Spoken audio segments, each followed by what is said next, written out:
오늘은 말씀을 가지고 침묵 속에 숨겨진 하나님의 음성이라는 그런 제목으로 함께 은혜를 나누고자 합니다.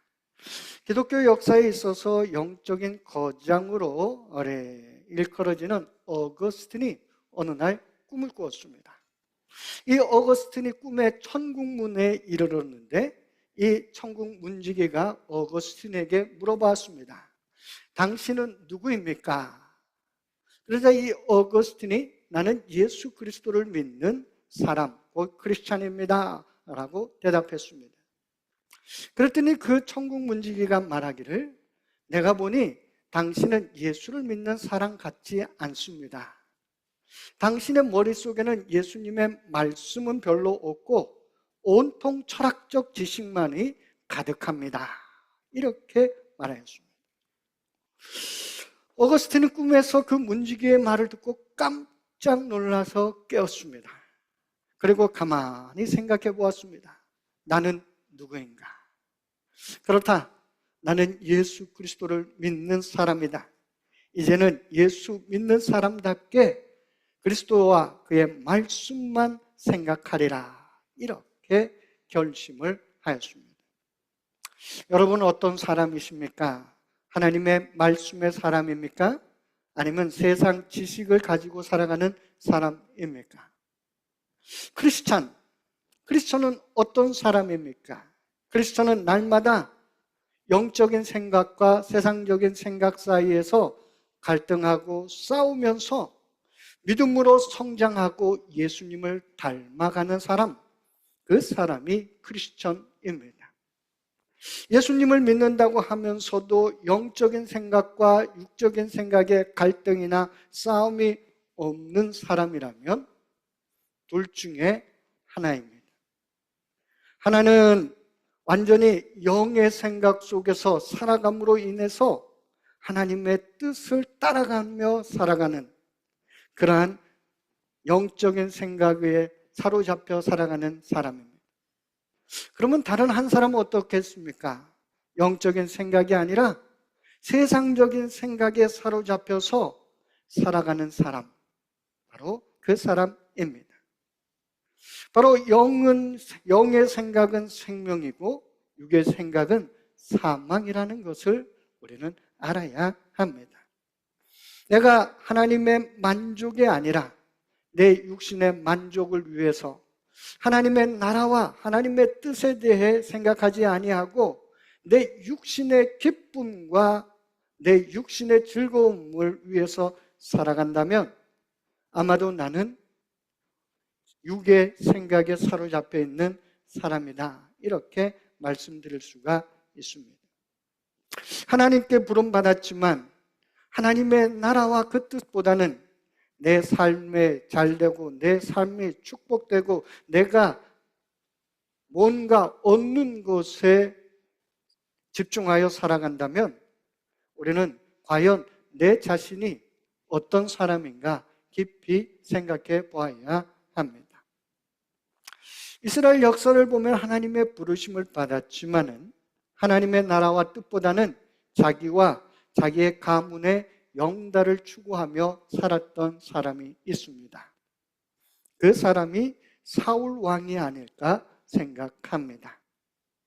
이스라엘의 위기가 왔습니다. 사무엘 선지자가 죽은 후에 이스라엘이 슬픔에 빠져 있는데 블레셋이 이스라엘을 쳐들어왔습니다. 그래서 이 사울 왕은 그들과 싸우기 위하여 출전하여 길보아에 진을 쳤습니다. 그리고 이 블레셋 군대가 얼마나 많은가 한번 가서 쳐다봤는데 그 블레셋 군대를 보고 마음이 녹았습니다. 그래서 너무나 놀라서 싸울 힘을 잃어버렸습니다. 그래서 사울은 어찌해야 좋을지 몰라서 여호와께 엽죽기로 하였습니다. 사울 왕은 하나님 앞에 나아가서 하나님께 기도하였습니다. 하나님, 내가 어떻게 해야 이 전쟁에서 승리할 수 있습니까? 그때 하나님은 사울 왕에게 침묵하셨습니다. 성경은 이거를 어떻게 말씀하고 있는가? 우리가 한번 성경을 읽어보면요, 사무엘상 28장 6절에 이렇게 기록하고 있습니다. 사울이 주님께 물었으나 주님께서는 그에게 꿈으로도 우림으로도 예언자로도 대답하여 주지 않으셨다. 한마디로 이 말씀은 사울 왕에게 하나님께서 침묵하셨다라는 겁니다. 왜 하나님께서 이 사울 왕에게 침묵하셨을까요? 사무엘상 28장 18절을 읽어보면 그가 하나님 앞에 불순종했기 때문이다, 이렇게 말씀하고 있습니다. 불순종, 그것은 하나님의 음성을 우리가 듣지 못하게 하는, 그리고 영적인 침묵을 불러 일으키는 것입니다. 하나님의 침묵, 이때 하나님의 침묵은 영적인 징벌의 성격이 있습니다.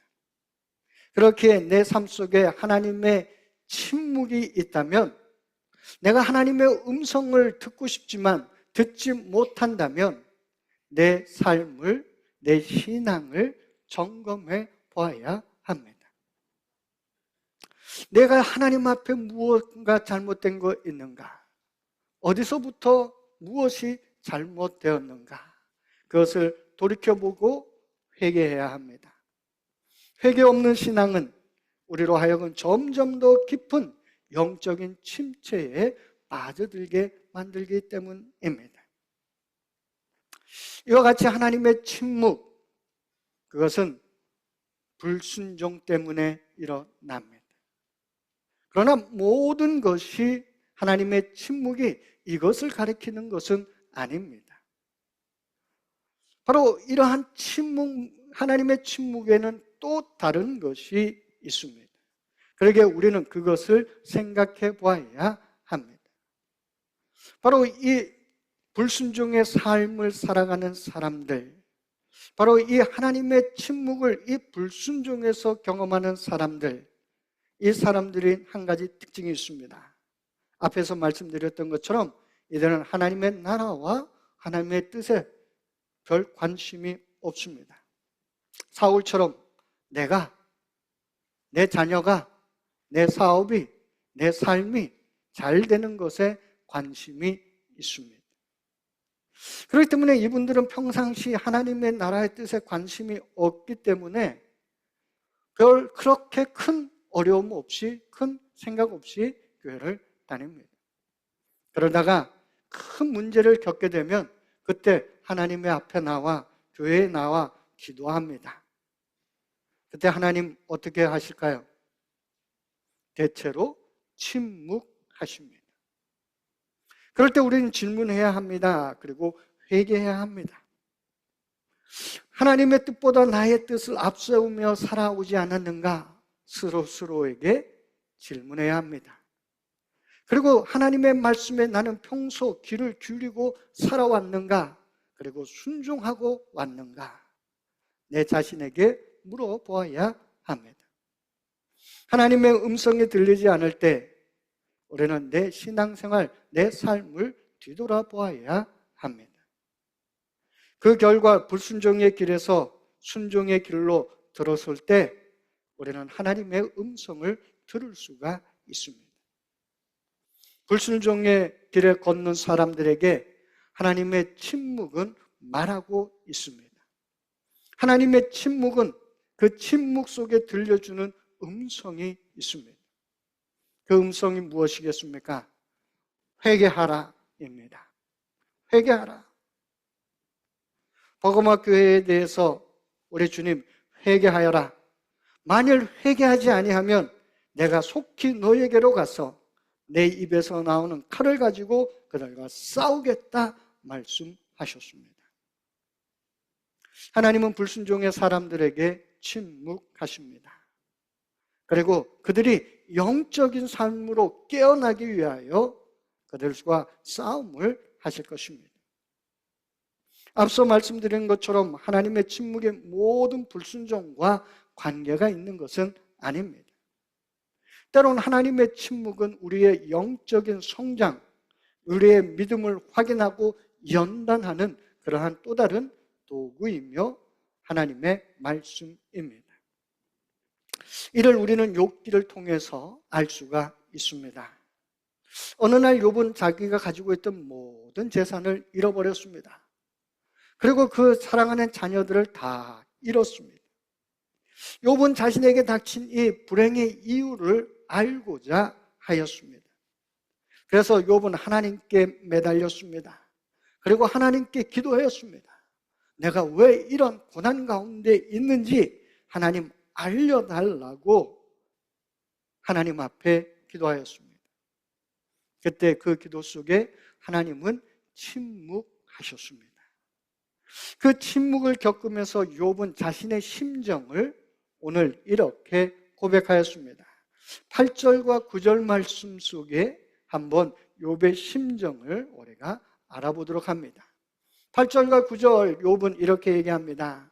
그런데 내가 앞으로 가도 그가 아니 계시고 뒤로 가도 보이지 아니하며 그가 왼쪽에서 일하시나 내가 만날 수 없고 그가 오른쪽으로 돌이키시나 배울 수 없구나. 한마디로 무엇을 이야기하고 있습니까? 바로 하나님의 침묵을 이야기합니다. 욥은 자신의 답답한 심정을 하나님께 토로했지만 돌아오는 것은 하나님의 침묵이었다라는 겁니다. 욥의 경우 하나님의 침묵은 어떤 의미가 있습니까? 이때 하나님의 침묵은 욥의 믿음에 대한 테스트입니다. 욥의 믿음에 대한 시험이다라는 것입니다. 신앙은 하나님의 응답이 없을 때 한마디로 깊이가 드러납니다. 한마디로 얘기하면 하나님이 침묵하고 계실 때 신앙의 깊이가 드러난다라는 것입니다. 하나님의 침묵 가운데 있던 욥, 이렇게 자신의 신앙을 고백하였습니다. 우리가 너무나 잘 아는 10절 말씀입니다. 10절 우리 함께 읽어봅니다. 그러나 내가 가는 길을 그가 아시나니 그가 나를 단련하신 후에는 내가 순금같이 되어 나아오리라. 욥의 고백입니다. 내가 가는 길, 이것을 직역하면 나와 함께 있는 길이다 라는 말입니다. 내가 인생에 살아가는데 이 함께 있는 이 길, 그 길 속에 누가 함께하고 있습니까? 하나님입니다. 욥은 그 어디에서도 하나님을 찾을 수 없다라고 고백했지만, 탄식했지만 하나님은 나와 함께하고 계십니다. 오늘도 하나님은 나에게 침묵하고 계시지만 하나님은 나의 모든 형편과 사정을 다 알고 계십니다. 바로 그렇게 믿음의 고백을 하고 있는 것입니다. 오늘도 욥과 같은 상황 속에서 하나님의 침묵을 경험하는 우리 성도들이 있을 줄로 믿습니다. 그분들에게 들려주시는 하나님의 음성은 무엇이겠습니까? 나는 지금 너와 함께 있다. 바로 그 말 음성이 하나님의 침묵 속에 들어있는 줄로 믿습니다. 우리와 함께 계시는 하나님, 침묵 속에 그 하나님의 음성이 들려있다 하는 것입니다. 20세기 위대한 복음주의 신학자 중 한 사람인 달라스 윌라드가 하나님의 음성, 곧 원제로는 영어로 Hearing God이라는 책을 썼습니다. 그리고 거기에서 하나님께서 침묵하시는 이유에 대해 좀 더 깊이 있게 다루었습니다.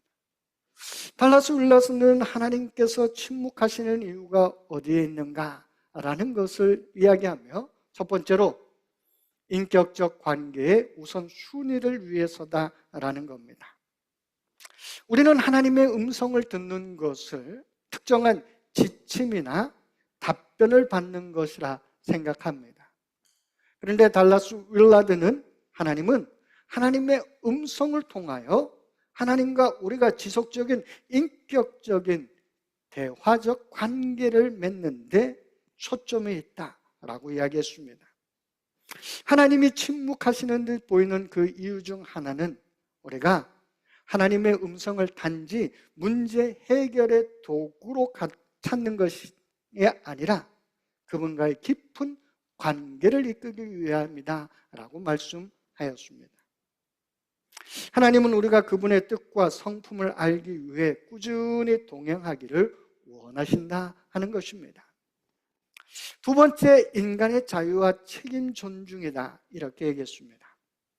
하나님은 우리의 자유의지를 존중하시며 모든 결정을 일일이 지시하시기보다는 우리가 우리의 성품과 지혜를 통해 스스로 판단하도록 맡기신다라는 겁니다.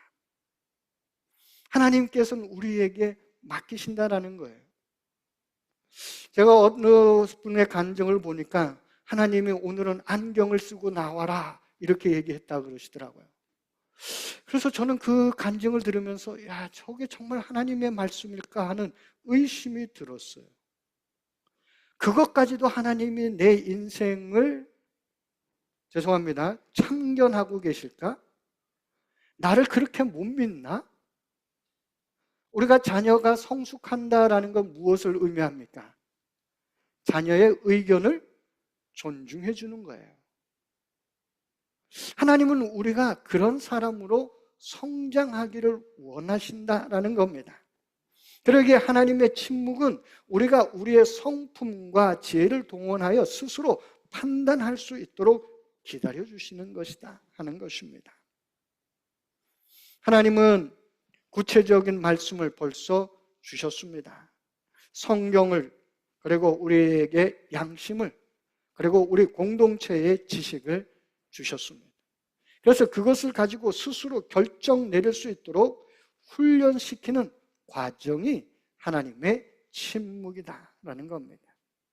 그래서 그것을 통하여 우리가 성숙하고 우리의 자율성을 키우기 위한 하나님의 의도다 이렇게 얘기했습니다.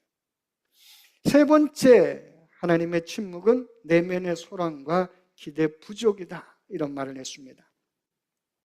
하나님이 침묵하시는 것처럼 느껴지는 이유는 종종 우리의 내면이 세상적인 것으로 가득 차고 자기 중심적인 계획으로 가득 찼을 때 찾아온다라고 말하였습니다. 그러기에 우리는 하나님의 음성을 듣기 위하여 조용한 우리의 마음의 내면의 공간을 만들고 가꾸는 것이 중요하다 이렇게 이야기했습니다. 그리고 우리가 하나님께서 나에게 말씀하실 것이다 하는 그런 기대를 가지고 그 믿음으로 나아가야 한다라는 겁니다. 그런 기대가 없을 때 우리는 세미한 음성에 하나님의 그 음성을 놓칠 수 있다라는 겁니다. 네 번째는 하나님의 더 큰 계획과 타이밍이다 이렇게 얘기했습니다. 하나님의 침묵은 우리의 삶에서 더 큰 목적이나 타이밍을 위한 준비 과정일 수 있다라는 겁니다. 하나님은 우리의 스케줄과 우리의 기대에 맞게 행동하시는 분이 아니라는 것입니다.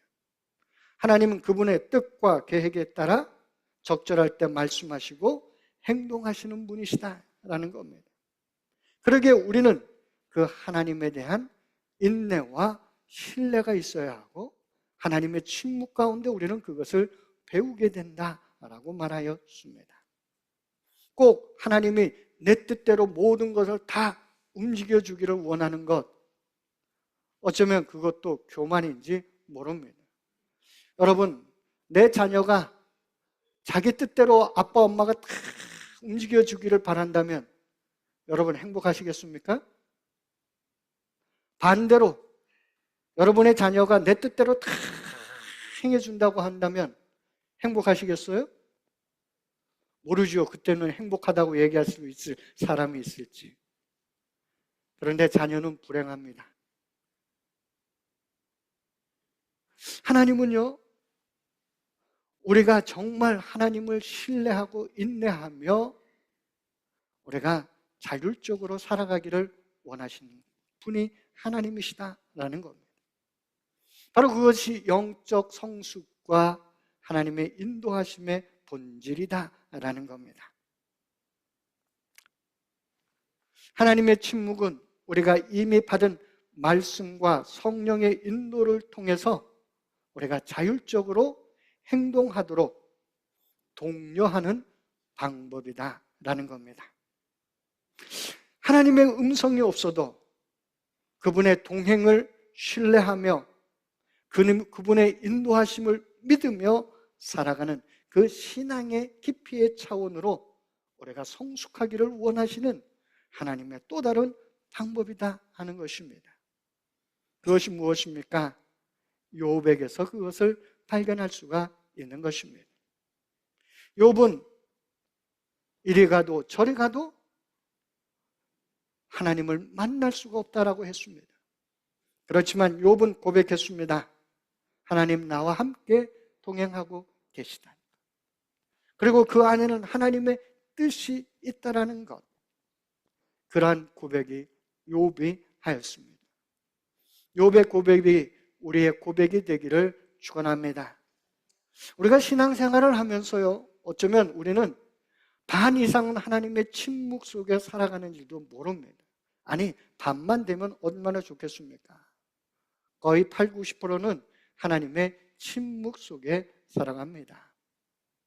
그런데 윌라도는 그 하나님의 침묵이 우리를 버리심이 아니고 하나님과의 단절의 의미가 아니라 우리를 더 깊은 신뢰와 믿음의 관계로 하나님께서 우리를 초청하고 계시는 것이다. 이렇게 말하였습니다. 바로 그 기회를 우리가 살려야 할 줄로 믿습니다. 그러면서 우리는 하나님의 음성 듣는 연습을 위해서 성경을 읽고 성경을 묵상하고 또 더 깊이 기도하고 그리고 고독과 침묵의 시간을 가져야 한다. 이렇게 이야기했습니다. 분명히 우리는 하나님의 음성, 하나님의 뜻에 민감한 삶을 살아야 합니다. 하나님의 음성이 그때 들리지 않는다 할 때 우리는 분명한 건 뒤돌아봐야 합니다. 나의 불순종은 없었는가? 또 한 가지, 이것을 통하여 하나님은 내가 성숙하기를 원하신다 하는 그런 믿음으로 우리가 가야 할 것입니다. 결론적으로 하나님의 침묵, 그것은 우리를 되돌아보게 한다 하는 것입니다. 나의 신앙의 성숙을 추구한다 하는 것입니다. 하나님이 침묵하실 때 그것이 단절이 아니라 윌라드의 말처럼 버림이 아니라 오히려 하나님과의 더 깊은 관계로의 초청임을 알고 더욱더 하나님께 다가가는 우리들이 되기를 소망합니다. 그리고 우리가 신앙생활하면서 정말 우리가 성숙한 사람이 된다는 것, 그것은 하나님의 말씀을 가지고 그리고 내 성품과 지혜를 통하여 하나님의 뜻대로 살아가기 위하여 판단하는 것입니다. 바로 그러한 판단, 그러한 것이 우리에게 있기를 소망합니다. 하나님을 바라보고 살아간다면 하나님이 침묵하는 그 순간에도 욥처럼 말할 것입니다. 나의 가는 길을 그가 오직 아시나니 그가 나를 단련하신 후에 내가 정금같이 나오리라. 욥의 고백이 우리의 고백이 되기를 소망합니다. 우리 이 시간 함께 묵상하기를 원합니다.